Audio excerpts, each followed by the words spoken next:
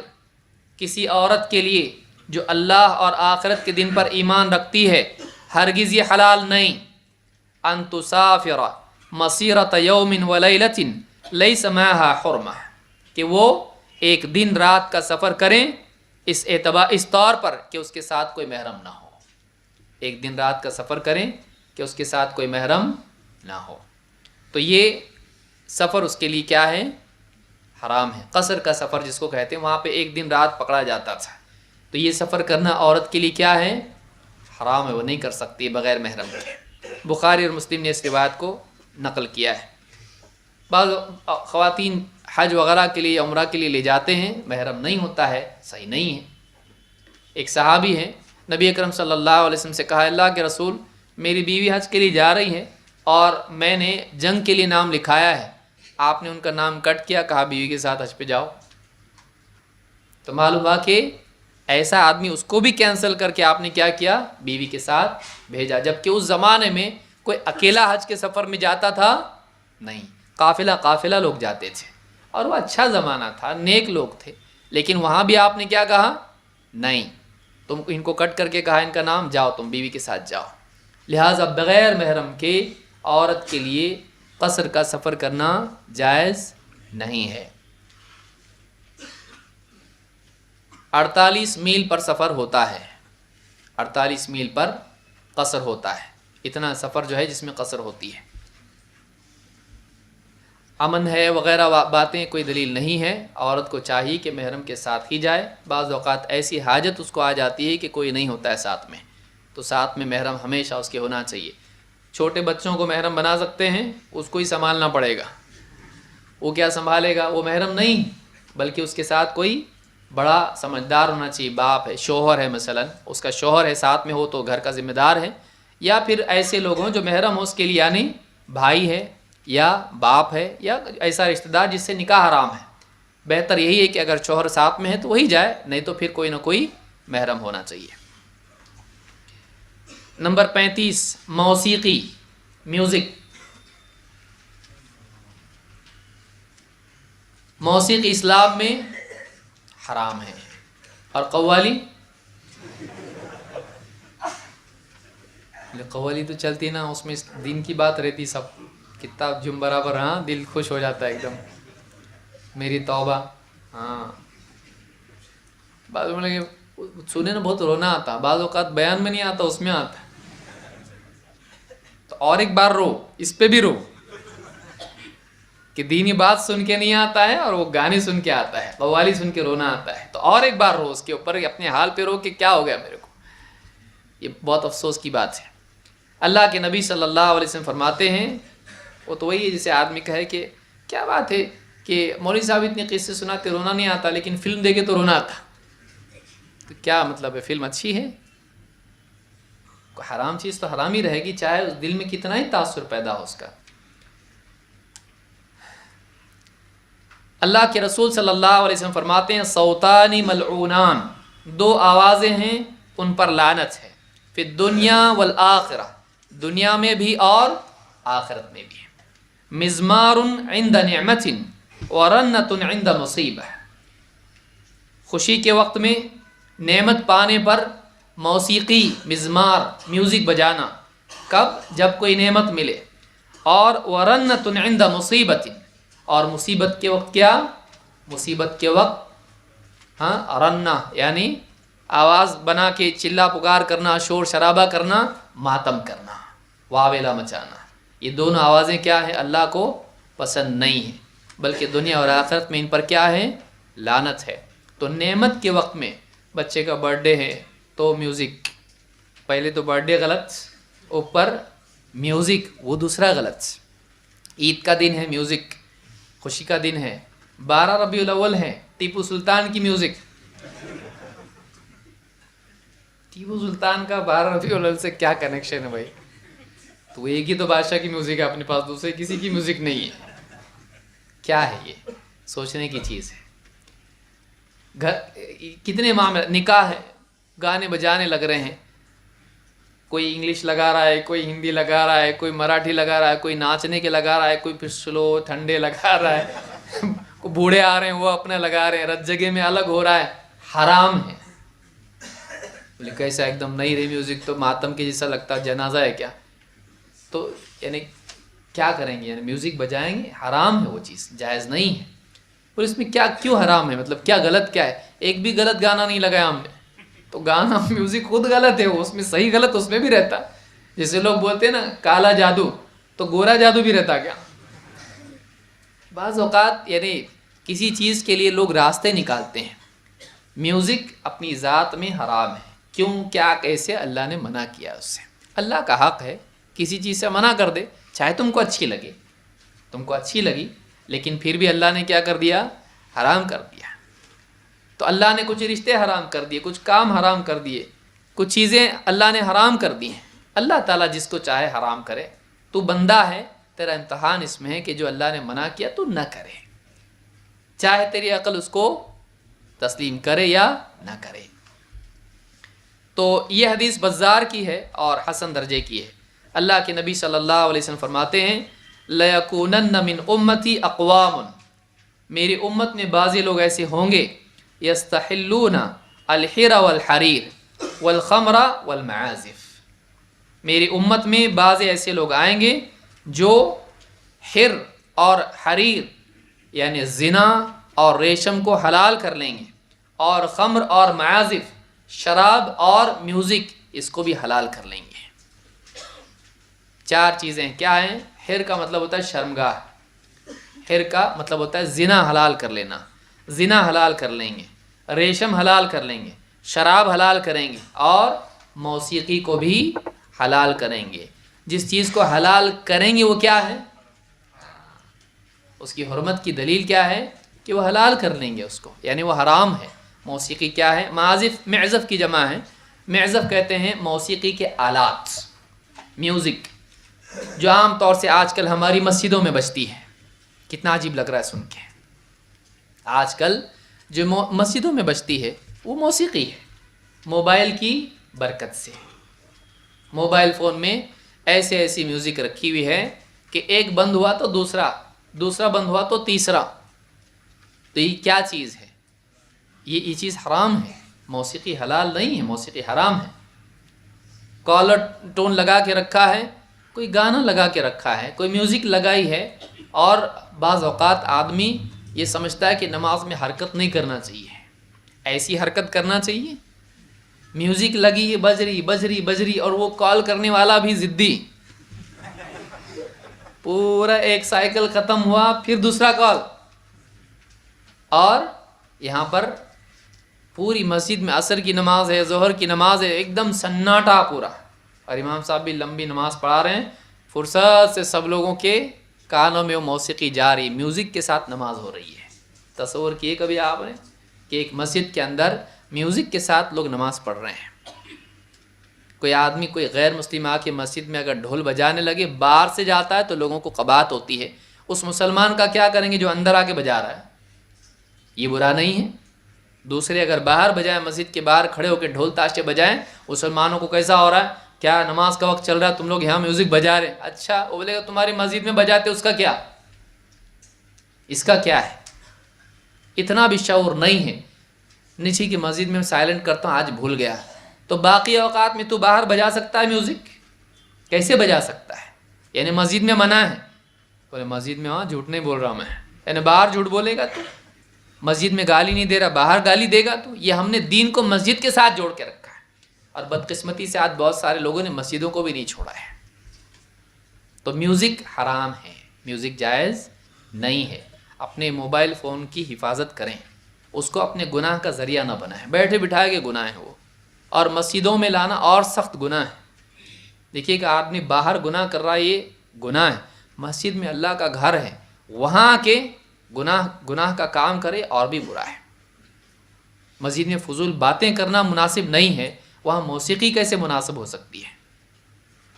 تو یہ چیز حدیث سے ہم کو ملتی ہے، بخاری کی حدیث سے معلوم ہوتا ہے کہ بعد کے دور میں بعض لوگ موسیقی کو حلال کر لیں گے۔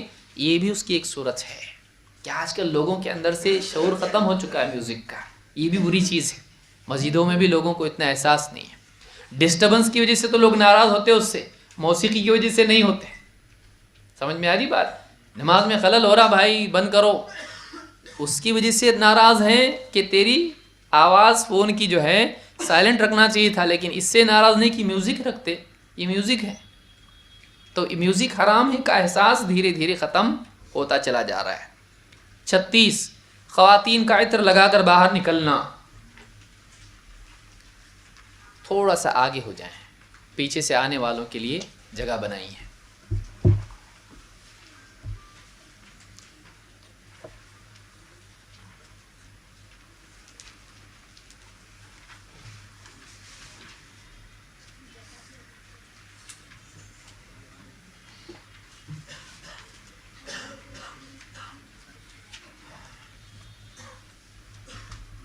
خواتین کا عطر لگا کر باہر نکلنا،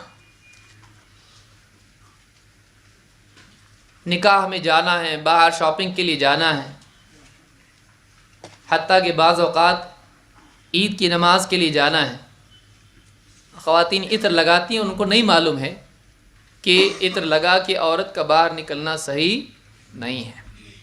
اللہ کے رسول صلی اللہ علیہ وسلم نے اس پر بہت سخت بات کہی ہے۔ آپ نے فرمایا ایما امرأۃ استعطرت ثم خرجت، جو بھی عورت عطر لگائے اور پھر باہر نکلے، فمرت علی قوم لیجدوا ریحها، اور پھر کچھ لوگوں پر اس کا گزر ہو اور وہ چاہتی ہو اس لوگوں کے پاس سے گزریں تاکہ لوگ اس کی خوشبو سے کچھ حصہ پائیں، لوگوں کو اس کی خوشبو محسوس ہو، فہی زانیہ، تو یہ عورت زانیہ ہے، زناکار ہے۔ وکل عین زانیہ، اور اس کو دیکھنے والی، اس کی زینت سے لطف اٹھانے والی ہر آنکھ زانیہ ہے۔ وہ زانیہ ہے اس اعتبار سے کہ یہ لوگوں کو اپنی طرف مائل کر رہی ہے، جس کا نتیجہ زنا تک جا سکتا ہے، اور یہ لوگوں کو اپنی طرف دیکھنے کے لیے یہ ایسا کر رہی ہے، یہ آنکھ کا زنا لوگوں سے کروا رہی ہے، یہ کیا ہے؟ اس اعتبار سے زانیہ ہے۔ تو یہ بہت سخت بات حدیث میں آئی ہے، اس کو امام احمد اور نسائی اور حاکم نے روایت کیا ہے، اور حدیث حسن ہے۔ اللہ کے نبی مولا ابی رحم، جن کا نام عبید ہے، کہتے ہیں ان ابا ہریرہ لقی امرأۃ، ابو ہریرہ رضی اللہ تعالیٰ عنہ ایک عورت کے پاس سے گزرے، ان کی ملاقات ایک عورت سے ہوئی، متطیبۃ ترید المسجد، اور وہ عورت عطر لگائے مسجد کے لیے جا رہی تھی، مسجد کی طرف جا رہی تھی۔ وقال یا امۃ الجبار این تریدین، کہا اے جبار کی بندی کہاں جاتی ہے، کہاں جا رہی ہو؟ قالت المسجد، عورت نے کہا مسجد جا رہی ہوں۔ قال وَلَهُ تطیبتی، کہا کہ تو مسجد جانے کے لیے تو نے عطر لگایا؟ قالت نعم، کہا کہ ہاں۔ قال فإني سمعت رسول الله صلی اللہ علیہ وسلم يقول أيما امرأة تطيبت ثم خرجت إلى المسجد لم تقبل لها صلاة حتى تغتسل، میں نے اللہ کے رسول صلی اللہ علیہ وسلم سے سنا ہے کہ جو بھی عورت عطر لگائے، خوشبو لگائے اور پھر مسجد کے لیے نکلیں، اللہ تعالیٰ اس کی نماز ہی قبول نہیں کرتا ہے یہاں تک کہ وہ غسل کر لیں، نماز قبول نہیں۔ تو یہ بہت سخت وعید ہے کہ ایک عورت عطر لگا کے لوگوں کے درمیان جائے، اس کو عطر نہیں لگانا چاہیے. عورت کے لیے خوشبو ہے لیکن خوشبو کیسی ہے؟ ایک دم ہلکی، اور وہ بھی گھر میں استعمال کریں. یہ نہیں کہ ایک دم بھڑکی خوشبو ہو اور لوگوں کے پاس سے گزرے تو لوگ پلٹ کے دیکھیں. عورت کے لیے مناسب نہیں ہے.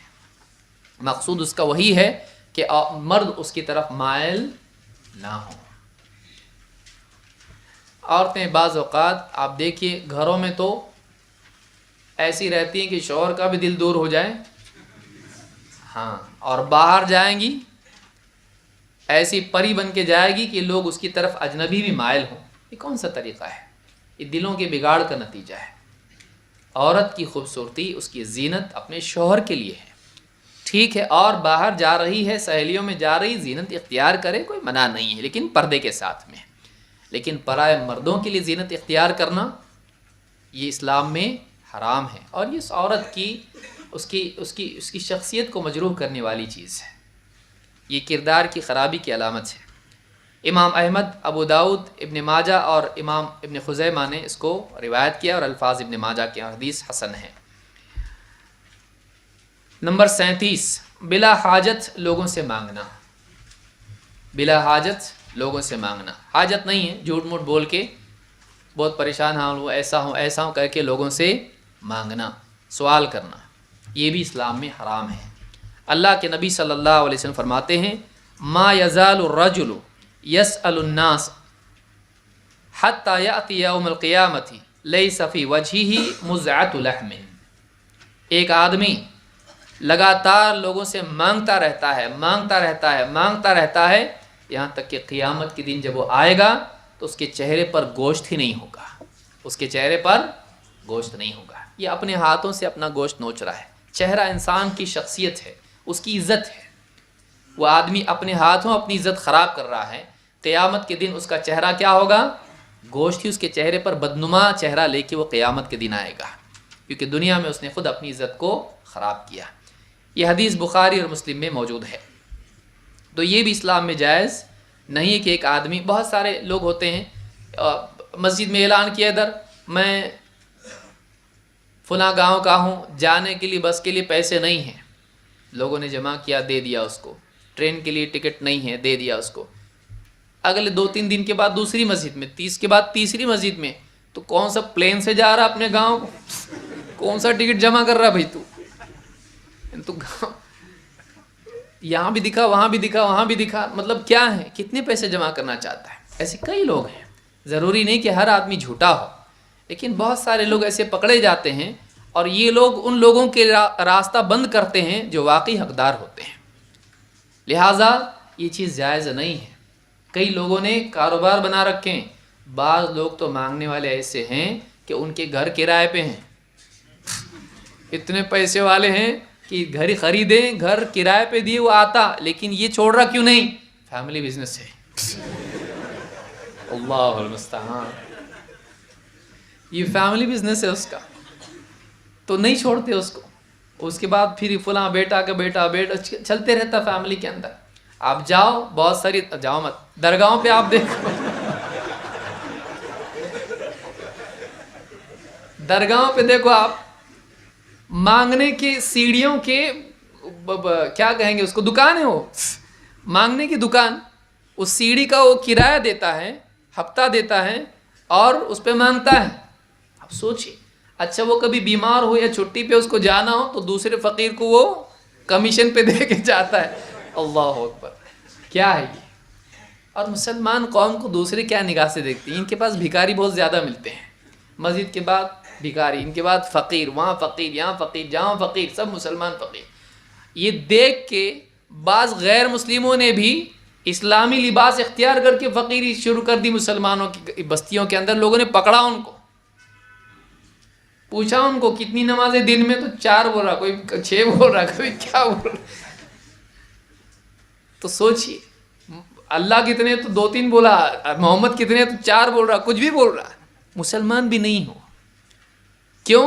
اس کو معلوم ہے بھائی مسلمان من کی بھیک ملتی ہے، مسلمان لوگ مسلمان کے حساب سے دیتے ہیں، دوسروں کو نہیں دیتے ہیں. حالانکہ ایسا نہیں ہے. کوئی واقعی محتاج ہو تو اس کی مدد کرنا چاہیے، چاہے وہ کوئی بھی ہو. لیکن آج دیکھیے کہ مسلمانوں میں فقیر کتنے زیادہ کیوں ہو گئے؟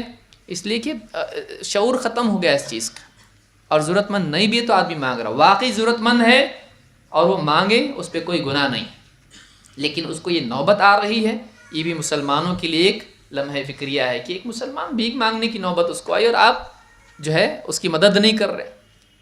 اور واقعی ایک آدمی کا بعض اوقات لوگوں سے مانگتے رہنا یہ بھی اس کے لیے ضرر کا سبب ہوتا ہے، اس کو عادت بن جاتی ہے، اس کو عادت بن جاتی ہے، یہ اچھی بات نہیں ہے۔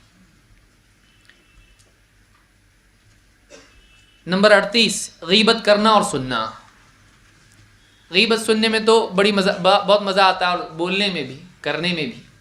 غیبت کیا ہے؟ کسی مسلمان کا عیب بیان کرنا، واقعی جو برائی اس میں ہے اس کو بیان کرنا، اس میں بہت لذت ہوتی ہے، مزہ آتا ہے۔ کیوں؟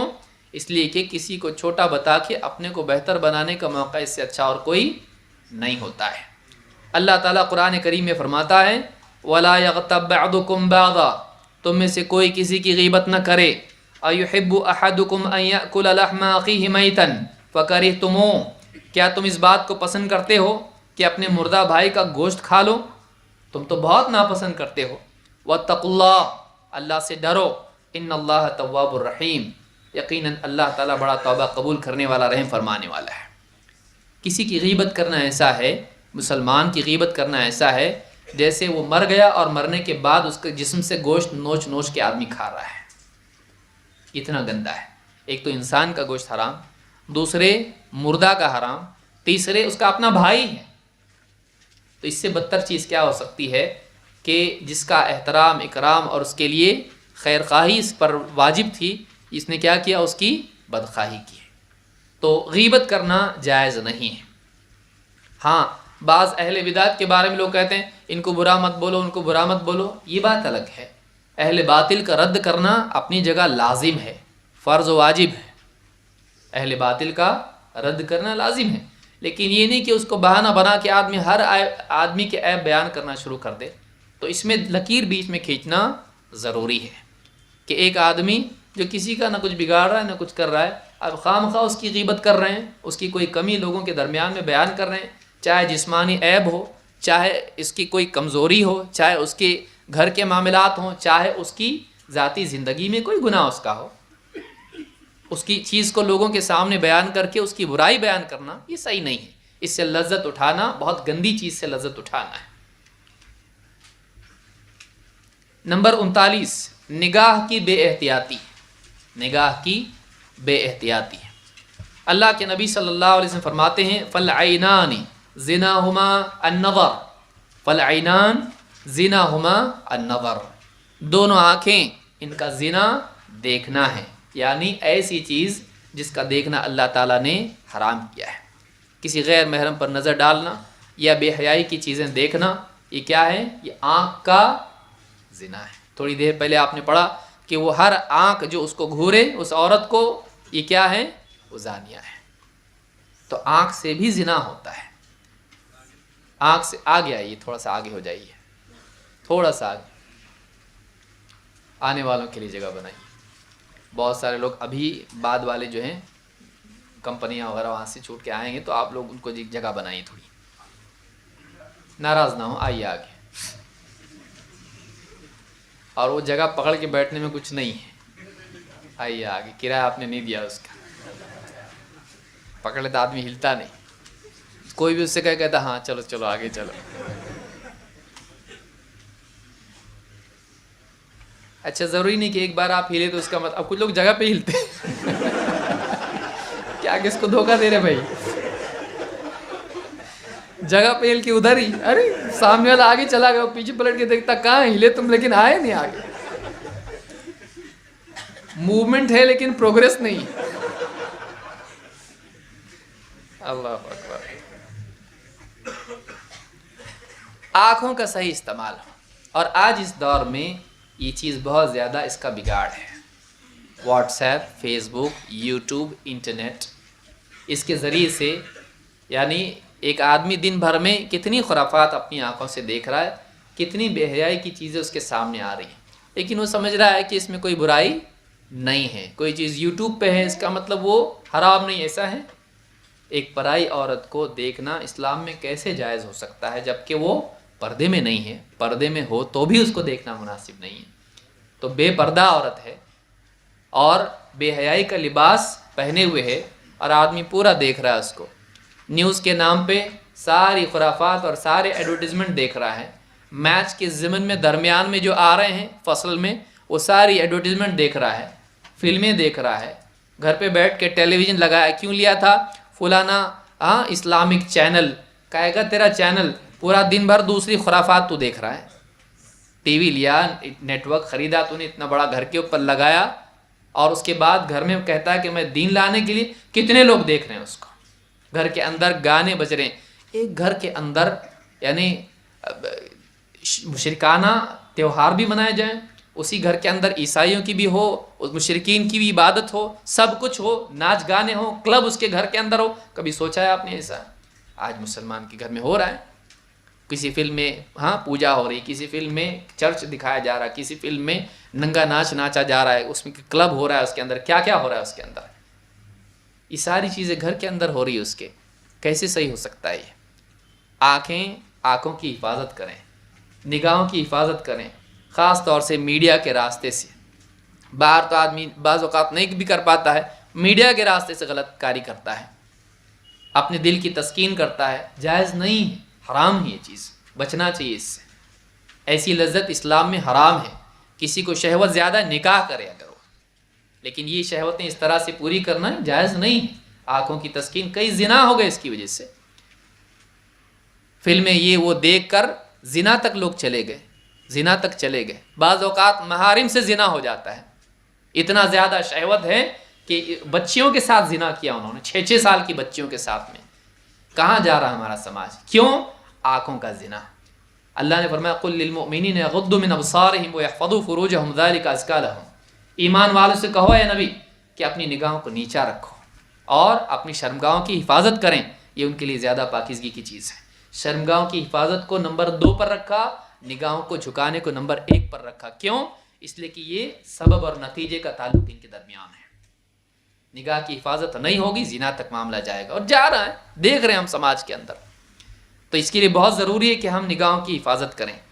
اللہ کے نبی صلی اللہ علیہ وسلم نے حضرت علی سے کہا یا علی ان لک کنزا من الجنۃ وانک ذو قرنیھا. اے علی تمہارے لیے جنت میں ایک خزانہ ہے، یہاں پہ ترجمے میں نہیں آیا ہے. وانک ذو قرنیھا، اور تمہارے لیے جنت میں کیا ہے؟ 2 قرن ہیں. فلا تتبع النظرۃ النظرہ. آپ نے کہا کہ ایک نظر کے بعد دوسری نظر مت ڈالو، ایک نگاہ کے بعد دوسری نگاہ مت ڈال. کسی عورت پر نگاہ پڑ گئی، پہلی نظر پڑ گئی، اس کے بعد پھر سے اچانک کسی پہ نظر پڑی اور پھر پلٹ کے دیکھ رہا ہے، خوبصورت عورت ہے. پہلی مرتبہ غلطی سے، دوسری مرتبہ غلطی کی اصلاح کے طور پر. اچانک پڑ گئی نظر، پھر پلٹ کے دیکھ رہا ہے. نہیں، پہلی نظر کے بعد تو اچانک نظر تھی، دوسری نظر تیرے ارادے کے ساتھ ہے، اس کو دیکھنے کا ارادہ دوسری نظر میں ہے. آپ نے کہا فَإِنَّمَا لَكَ الْأُولَى وَلَيْسَتْ لَكَ الْآخِرَةُ. پہلی نگاہ تو تیری ہے، دوسری نگاہ تیری یعنی تیرے حق میں نہیں ہے، وہ تیرے خلاف ہے. پہلی نگاہ پر تو چھوٹ جائے گا، کوئی گناہ نہیں ہے، لیکن دوسری نگاہ گناہ والی، کیونکہ اس کے پیچھے کیا ہے؟ تیرا دیکھنے کا ارادہ ہے. کتنے لوگ چوک میں بیٹھے رہتے ہیں، آتی جاتی عورتوں کو دیکھتے رہتے ہیں اور اپنے دل کی تسکین اسی میں کر لیتے ہیں. یہ جائز نہیں ہے. دوسروں کی بہو بیٹیوں کو گھورنا اسلام میں حرام ہے. یہ نہیں کہ مسلمان کو نہیں دیکھ سکتے، غیر مسلم کو دیکھ سکتے، نہیں، کسی کی بھی بہو بیٹی ہے اس کو دیکھنا کیا اسلام میں حرام ہے. اس حدیث کو امام احمد نے روایت کیا ہے. نمبر 40، شوہر کی ناشکری اور نافرمانی. شوہر کی ناشکری. ابن عباس رضی اللہ تعالیٰ فرماتے ہیں قال النبی صلی اللہ علیہ وسلم اریت النار فاذا اکثر اہلها النساء. مجھے جہنم کی آگ دکھائی گئی تو میں نے دیکھا کہ جہنم میں لوگوں کی اکثریت عورتیں ہیں. جہنمیوں کی اکثریت کون ہیں؟ عورتیں. یکفرن، وہ کفر کرتی ہیں. قیل ایکفرن باللہ، آپ سے پوچھا گیا کہ اللہ کے رسول وہ اللہ کا کفر کرتی ہیں، اللہ کا انکار کرتی ہیں؟ کفر کے معنی کیا ہے؟ انکار۔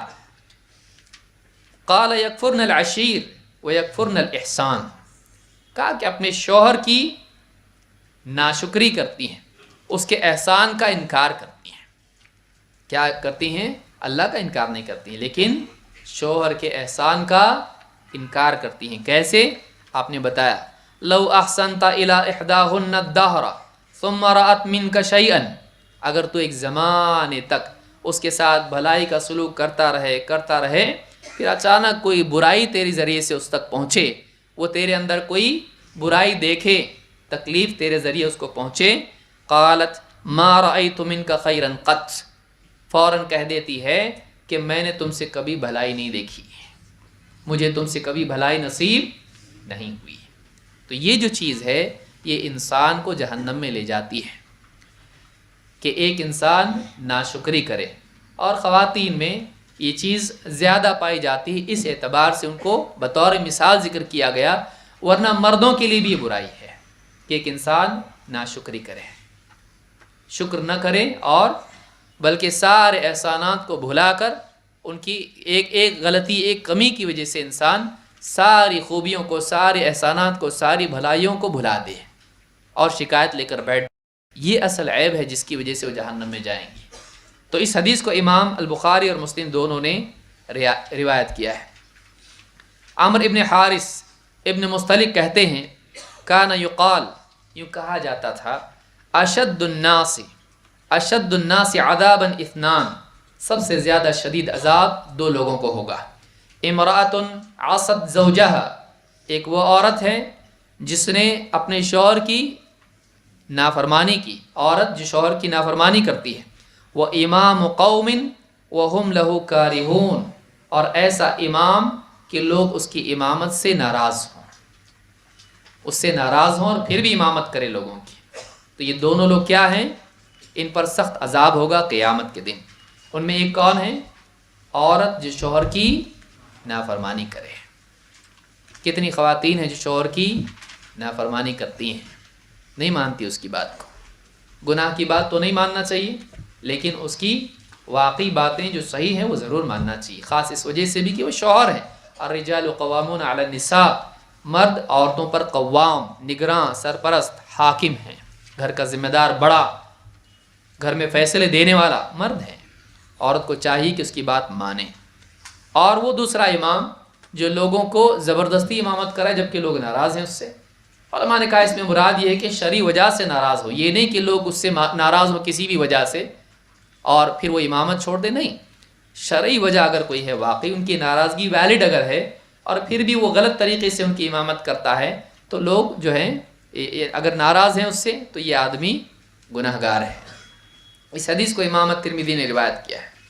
نمبر 41، نماز میں تاخیر، بلا وجہ نماز کو ٹالتے رہنا، اس کے وقت سے ٹالنا اور ایسے وقت میں ادا کرنا جبکہ وقت ختم ہونے میں ہو اور ایک دم گناہ کا وقت شروع ہو چکا ہو۔ اللہ کے نبی صلی اللہ، خاص طور سے عصر کی نماز، آپ نے فرمایا تلک صلاۃ المنافق، یہ منافق کی نماز ہے، یجلس یرقب الشمس، بیٹھا سورج کو تاکتا رہتا ہے، سورج کو تکتا رہتا ہے، حتی اذا کانت بین قرنی شیطان قام فنقرها اربعا، بیٹھا رہتا ہے یہاں تک کہ جب اس شیطان کے دو سینگوں کے درمیان سورج پہنچ جاتا ہے تو کھڑا ہوتا ہے اور 4 ٹھونگے لگا دیتا ہے۔ فنقرها جیسے پرندہ، کوا ٹھونگ لگاتا ہے، اسی طرح سے چونچ مارتا ہے، اسی طرح سے 4 سجدے کر لیتا ہے۔ احمد کی روایت میں ہے فنقرها نقرات الدیک، جیسے مرغا اپنی چونچ زمین پر مارتا ہے دانا چگتے وقت، بس ایسے ہی نماز تیز تیز پڑھ لیتا ہے۔ لا یذکر اللہ فیہا الا قلیلا، اور اس میں اللہ کو نہیں کے برابر یاد کرتا ہے، اس کا یاد کرنا گویا کہ بالکل ہی سرے سے نہ ہو، اتنا کم اللہ کو یاد کرتا ہے۔ تو یہ مسلم کی روایت ہے، اس سے معلوم ہوتا ہے کہ یہ بھی نفاق کی علامات میں سے ہے کہ ایک انسان نماز کو بلا وجہ اتنا تاخیر کرے کہ اس کا گناہ کا وقت ہو جائے، ختم کے قریب پہنچ جائے، اور پھر اس کے بعد نماز پڑھے، خاص طور سے کون سی نماز؟ عصر کی نماز، کیونکہ یہاں پر کون سا ذکر آ رہا ہے؟ سورج ڈوبنے کا وقت ہو رہا ہے۔